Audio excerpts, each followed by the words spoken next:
Tere tulemast minu Sigri-Migri luulejutte kuulama. Tänase luuletuse pealkirjaks on Rajad ja sihid. Rajad ja sihid.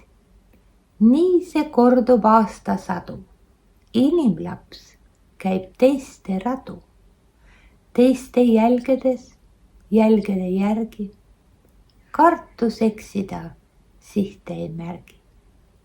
Teiste jälgedes käskude järgi hoiab nahale ligidal särgi.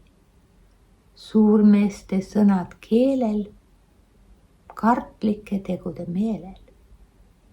Paneb kaugusse eesmärgid head, utoopiasse lubadusread. Nii vastutust andma ei pea. Keegi teinekord parandab vead.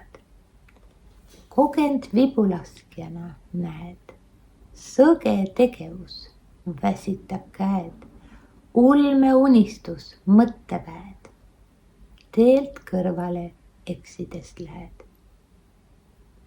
Kui sihtmärk liiga kaugele pandud, muinasjuttudes vibunool randub, reaalsest elust eemale kandub, stabiilsus anarhiale andub.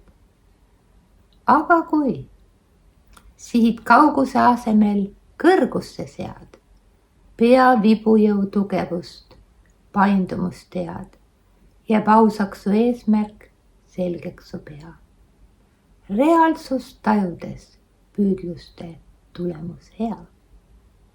Niisiis, et selleks, et ükskord sihini jõuda, hoida eemal utoopia põuda, püüa alati kõrgusse suunata nool, oma põlvkonna vaimujõu proov.